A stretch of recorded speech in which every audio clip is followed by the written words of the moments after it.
U.S. President-elect Donald Trump acknowledges for the first time that Russia hacked the Democratic National Committee computers.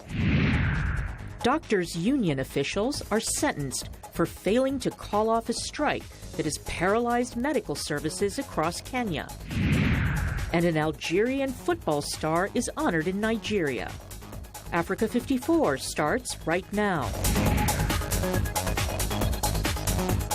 Good evening and welcome. I'm Vincent Makori. This is Africa 54. For the first time, President-elect Donald Trump has acknowledged Russia hacked the Democratic National Committee's computers in an effort to meddle in the U.S. presidential election.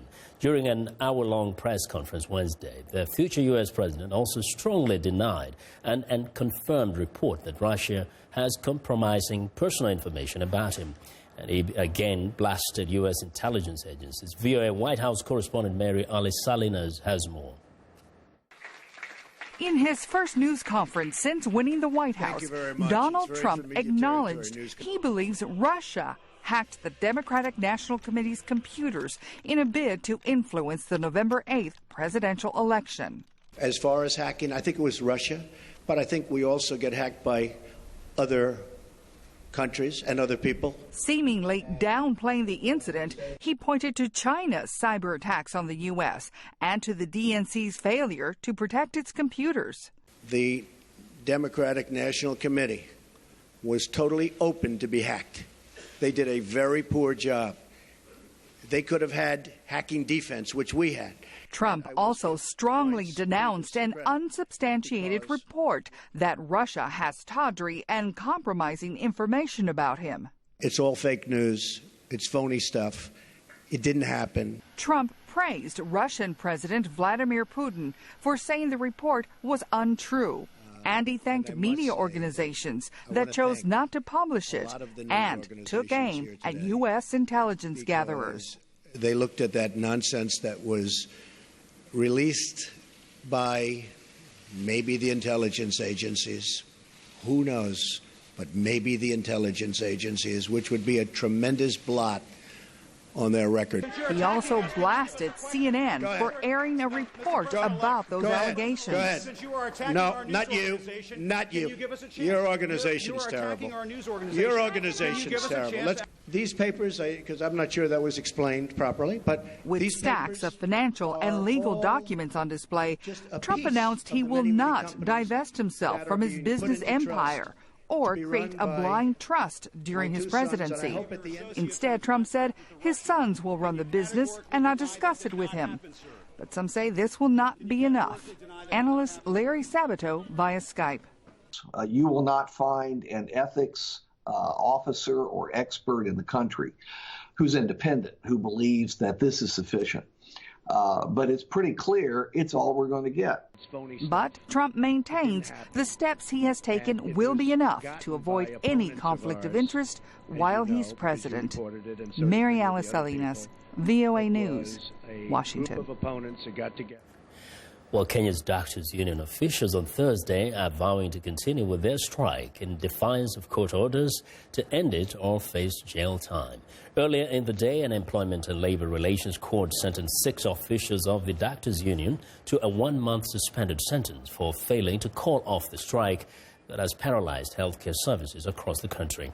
Handing out the judgment, Judge Helen Wasilwa said if the strike is not ended in 2 weeks, the officials will serve a 2-week jail time.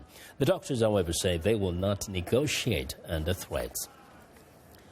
Well, Antonio Guterres became the new Secretary General of the United Nations on the 3rd of January. South Africa's Ambassador Jerry Matthews Machila referred to him as a friend of Africa. Analysts say Africa, like the rest of the world, will be watching closely as Guterres turns his attention to issues of global peace and security, humanitarian assistance, climate change, as well as the Sustainable Development Goals. For more on what lies ahead for Mr. Guterres, I'm joined live from New York by Margaret Bashir, VOA's United Nations correspondent. Hello, Margaret. Hi, Vincent. Yes. Now, what will his priorities, Mr. Guterres' priorities, be as regards Africa, as far as you know?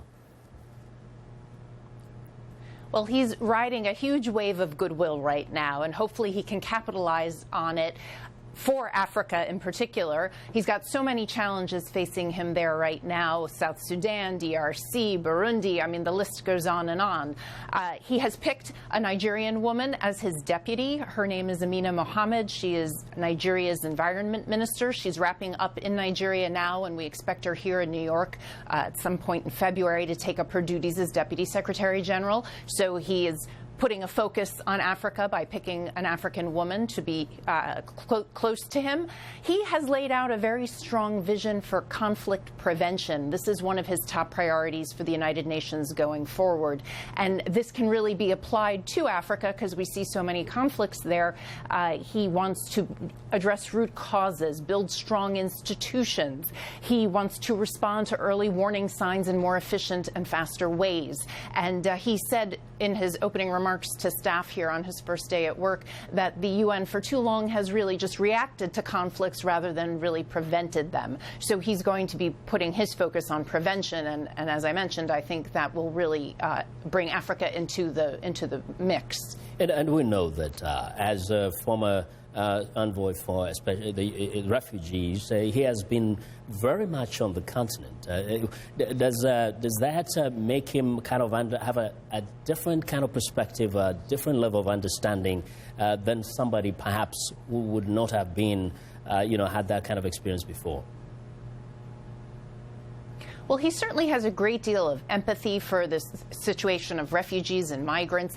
As you mentioned, he was the chief of the UN Refugee Agency for a decade, so he really understands the crisis that's in front of the international community right now on that front, the largest displacement of people since World War II. So, yes, I think he's going to be really the kind of roll up his sleeves and dig in sort of a person. I think that's what we've seen so far from him.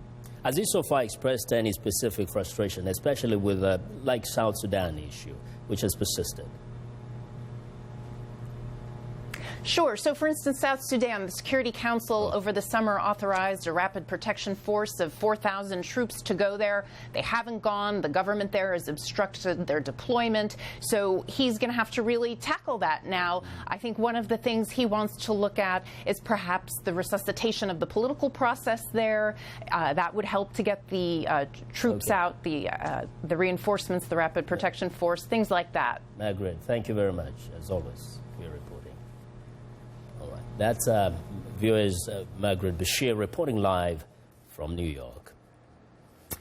And now, Taiwan objected on Thursday to what it calls an unreasonable Nigerian request to move its representative office out of the capital, Abuja, which came a day after China announced plans to invest a further $40 billion in the African country. Now, the protest highlighted Taiwan's frustration with Beijing's use of diplomatic and economic power to isolate it internationally. The sensitivity of the issue was underlined last month when China protested after U.S. President-elect Donald Trump accepted a congratulatory phone call from the president of the island. Chinese Foreign Minister Wang Yi met Nigerian President Muhammadu Buhari in Abuja on Wednesday and said China will continue to lend a helping hand to Africa for economic development and infrastructure construction. Well, turning now to Africa's growth projections, the target date to achieve the UN Sustainable Development Goals, also known as SDGs, is 2030. The goals range from cutting by half extreme poverty rates to halting the spread of HIV and AIDS and providing universal primary education. So, are African countries moving at the speed that will enable them to achieve those goals? To get some perspectives, I'm joined in studio by Salem Solomon, a colleague who's been covering this issue for a long time, speaking to quite a number of people across the spectrum of economic development. Welcome to the show once again. Thanks for having me. So first, let's assume these goals are met by 2030. What is the projection? How is Africa to look like? Yeah, right. So, Millennium Development Goals were supposed to be achieved by 2015. So that this Sustainable Development Goals replaced this. So, what will Africa look like in 2030? So, in order to come up with an understanding of what that would look like, we have to look at what the UN set up, the Millennium Development Goals. So, less poverty rates, we should be able to see all these targets, what scholars feel like are attainable targets, eradicating poverty and hunger in places, providing education, reducing child and mother mortality rates in some countries. These lofty, big ideas that some scholars feel are attainable. Now, from what you've heard, first there was the 2015. Did we achieve those goals? And given the history of development and the speed of development on the continent, does it look like these goals are actually achievable within that time frame? Yeah, it's a very good question. In some places, some countries were on track in meeting Millennium Development Goals. Some places had low mortality rates. But some places there's a rise of extremist groups, for instance, that hinder from development goals to special education provision, like exactly. in Nigeria. Let's say, for instance, Nigeria is one example. But when you go to the northern part of Nigeria, you have resurgence of Boko Haram and extremist groups like that prevent people from going to school. Dragging down women empowerment initiatives that you see, mortality rates as well. Anti-development movements that are setbacks for some countries. Now, those are like certain, non-state factors. But how about governments, countries themselves? Do we see that commitment from all the individual 54 countries, really, that will enable them to achieve these goals? Very good question. And so, the UN has to work with governments in order to implement or enforce all these lofty goals. You have to work with the governments who have access to all these places. The UN has, bodies that operate in all these places, and so through its different. UNICEF or different, whatever goal that they're trying to achieve. If it's eradicating poverty, they have initiatives that fund these projects. So they have to work hand in hand with governments in Africa, with the African governments to implement these. Which can be extremely confusing because all these governments are operating differently. They have different conditions within themselves. There are all these transformations that happen sometimes really take countries back. But, some organizations, some other analysts are saying that perhaps the year 2030 is not realistic. Perhaps it should be adjusted to like 2045 or some other time after that. What are you hearing? Well, I think it's good to have goals in general. But what you said about, working with governments, let's say, who don't have good human rights records. For instance, one example I can bring up is Eritrea. They were on track, one of the 4 countries on track to meet Millennium Development Goals. But, the UN has to work with difficult governments as well to implement these things. If you want, to meet these goals, and these are big goals. We're talking about, eradicating or combating HIV and other diseases that are really rampant in so many places in Africa, enduring environmental sustainability. El Nino is a big factor, factor that's affecting a lot of places in Africa. All these things are all interlinked. When you're talking about eradicating poverty and we're talking about, combating hunger, environmental things are also linked. So we're talking about all-encompassing factors that all go hand in hand. Now, we're talking about 54 countries in the case of Africa. How are they being assessed? I mean, what do you hear? Because the countries are at different levels of development. They have different challenges. Are there mechanisms to kind of periodically, annually, after every 5 years, kind of just gauge how each country is doing? Yeah, so this is like a report card, And so, like what you're saying, what you see in South Africa is not similar to what you see in Somalia. Yeah. Somalia is coming out, for instance, after 20 years of war. They're coming out of, war-torn time. They have to catch up. They have to play catch up. And so having set goals like this is trying to bring up your report card and see where you see yourself and how you can achieve it.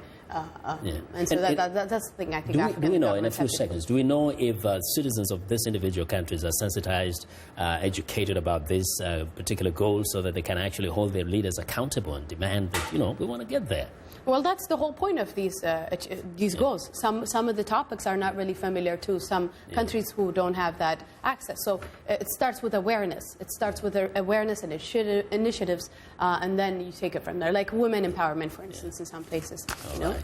Salim, as always, thank you very much. Thanks for having me. All right. We do appreciate your insights. That's VOA's correspondent, Salim Salim Solomon. We want to know what you think about Africa 54 and the stories we covered. Join the conversation on Facebook. The address is Africa 54. And check out our headlines 24/7 on voaafrica.com. Find me on Twitter at VOA Vincent Makori. Coming up, combating malnutrition in the continent's urban areas. Stay with us.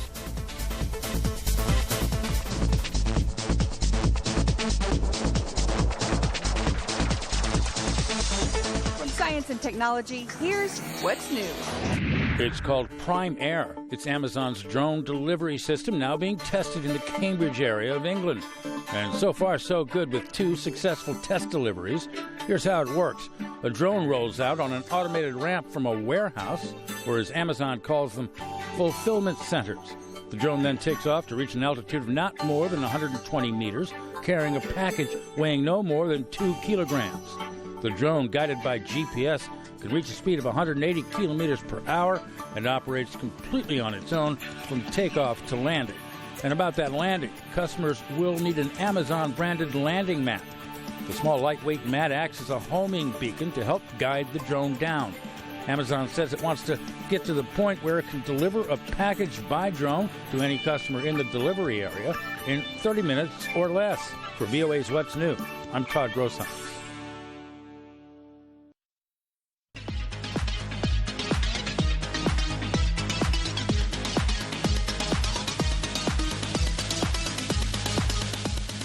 Well, it's time now for our health report, and joining us now is Africa 54 health correspondent Lino Badou with some interesting news on nutrition. Lino. That's right, Vincent. Non-communicable diseases such as cancer and diabetes are now the leading cause of death in most regions of the world. The World Health Organization says 16 million NCDs deaths occur before the age of 70. 80% of these premature deaths occurred in low and middle income countries. Globally, unhealthy diets and insufficient physical activity contribute to about 12 million NCD deaths annually. And Africa is expected to have the world's largest increase in NCD deaths over the next decade. Observers say rapid and planned urbanization and unhealthy diets have been cited as some of the reasons for the increase of non-communicable diseases in the Africa region. For many people in the U.S., the new year means trying to keep those pesky resolutions, the most common being to get in better shape. As it turns out, there is help available, an increasing number of wearable devices to keep your workout honest. Technology experts say people in the U.S. and Asia are increasingly trying them out. One such wearable device is the brainchild of a Chinese immigrant who wanted to have an inexpensive portable coach. VOA's Elizabeth Lee has the details. Matt Knight loves boxing, but he's learned from experience that getting a trainer in San Francisco is not cheap. It would have cost a ton of money for like the level of caliber that these guys were. Knight searched around and found a wearable device called Move that coaches users in cardio boxing. Unlike passive wearable devices that only count a user's steps, Move is able to talk and coach Knight during workouts. Try to keep your wrist straight.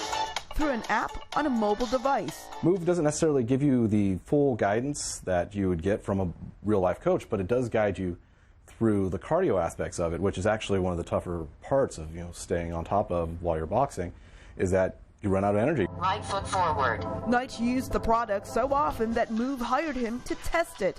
Besides cardio boxing, this waterproof device also coaches users in 4 other types of workouts, including swimming and cycling.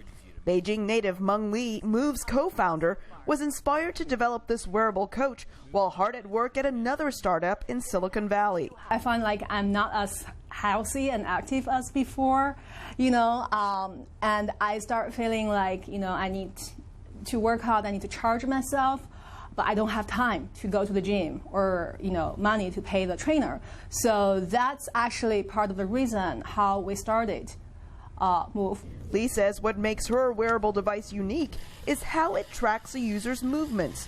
We created both the sensor technology as well as the AI coaching in-house. So one focuses more on the hardware, the other focuses more on the software. So the sensor senses your movement in 3D space.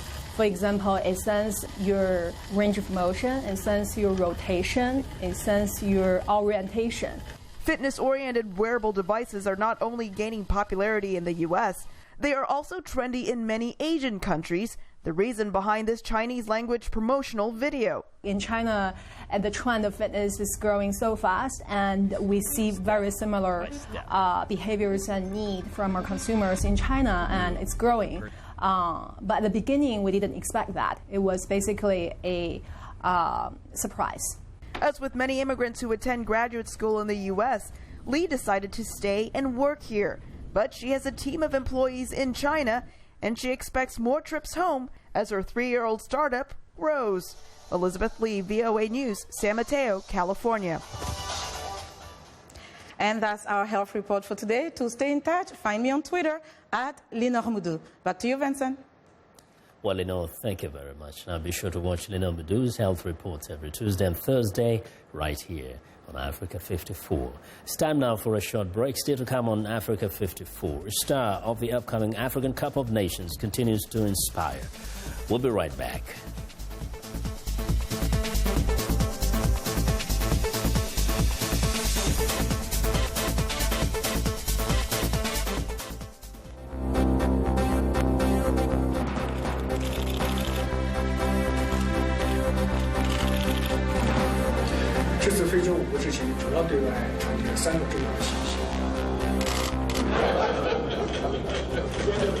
Nous sommes félicités des dernières déclarations qu'a eu le président Jammeh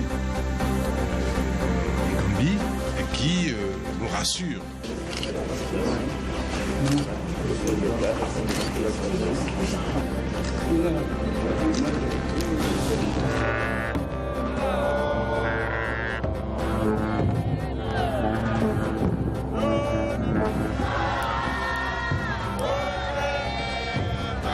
On boycotte la CAN pour plusieurs raisons. La première,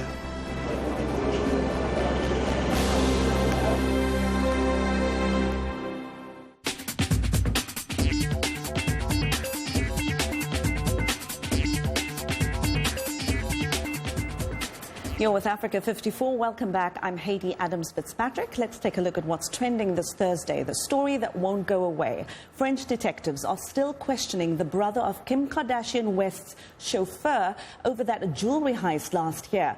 More than $10 million worth of jewelry was taken from the star's Paris apartment in October. The driver's brother, Gary Madar, and 13 others, including 2 women, were still in custody Wednesday night after a round of arrests this week. That's according to the Paris prosecutor's office. Authorities are now focusing on the theory that the robbery was an inside job. The suspects range in age from 23 to 72 and include several people involved in prior robberies and other crimes. Well, speaking of jewelry, would you wear these glasses? That's the question at an exhibition fusing eyewear and cutting-edge design in central Israel. 50 Israeli designers, ranging from jewelers to architects and product designers, were challenged to create their own personal and unique take on eyeglasses. Look at this: metal, wood, fabric, even a combination of glass and water were used to create these cutting-edge designs. Now, I think I'm good on that. And finally, there's nothing strange about a swim team taking a dip, but in the snow. Well, the swim team from Georgia Tech, located in Atlanta, Georgia, decided to hold their meet just as a storm brought several inches of snow across the U.S. East Coast. And now their video has taken the internet by storm. According to the college's Facebook page, the swimmers got snowed into their hotel after the meet at Virginia Tech was cancelled. So they went outside for a little extra practice. The clip of the swimmers gliding across the snow has been viewed over 12 million times. Well, snow or no snow, do not try that at home. That is what is trending today. Vincent, it's back to you. That's not for me. Thank you very much, Haiti. Now, every year brings with it new plans for the future, new expectations and new aspirations. We asked our Facebook followers, what are your hopes for 2017? And here's what we got. Isaac Wako from Juba, South Sudan, hopes for peace in South Sudan and economic restoration in the war-torn small nation. We're tired of this situation, he says. Elros Dennis from Monrovia, Liberia, is longing for better times for his country. He says, I'm hoping for a free and fair election in my country, Liberia, come October. Zebron King, the 7th Zulu from Lusaka, Zambia, says, I wish peace for African countries whose peace has been robbed by power-hungry individuals. And on a personal note, Zebron King, the 7th Zulu, says that he is hoping to finish his diploma in biomedical science this year, that is by December. Well, thank you very much for your responses. We do wish that your hopes for the future will come true. Now, Algerian soccer star Riyad Mahrez was recently named African Footballer of the Year. The Algerian team is now set to play their first match as part of the African Nations Cup on Sunday. VOA's Caroline Turner has more. The Footballer of the Year award was announced in Abuja last week at the annual Confederation of African Football Awards. Soccer star Riyad Mahrez of Algerian and England's Leicester City fame was chosen ahead of Liverpool's Sadio Mane and 2015 winner Pierre-Emerick Aubameyang of Borussia Dortmund. In a poll of African national team coaches, technical directors, and media experts, Mahrez received 361 votes, ahead of Aubameyang's 313 and Mane's 186. Last season, Mahrez helped Leicester City win the English Premier League title. I want to thank everyone who came today for this award, and it's a huge honor to receive this award. I'm very happy, I'm very pleased. I want to thank all my teammates from Leicester and from Algeria, my managers, and my president of the federation as well. And I want to dedicate to my family and all the African, of course Algerian as well, and all the people who support me every day around Africa and around the world. Thank you. Last April, Mahrez was named English Soccer's Professional Footballers Association Player of the Year, becoming the first African player to win the award. He's set to play for Algeria in the African Nations Cup on Sunday. The tournament takes place in Gabon from January 14th to February 5th. Carolyn Turner, VOA News, Washington. Well, and that's our show for today. And I'll be sure to watch Africa 54 on our website. Have a good night.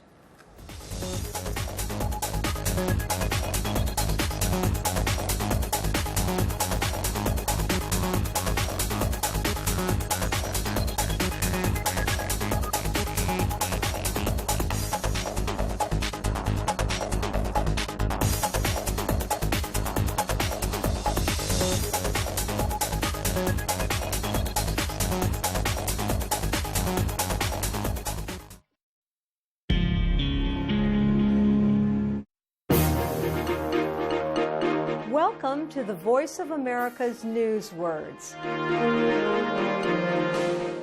This week's Newsword comes from the U.S. State Department's 2015 Human Rights Report. Atrocities. The report cited horrific atrocities committed by violent radicals in Africa. It also stressed good governance as the solution to stop groups such as Boko Haram and Al-Shabaab. Atrocities are terrible acts, often involving physical violence and harm. In Africa, groups such as Boko Haram have carried out some of the worst atrocities the world has seen.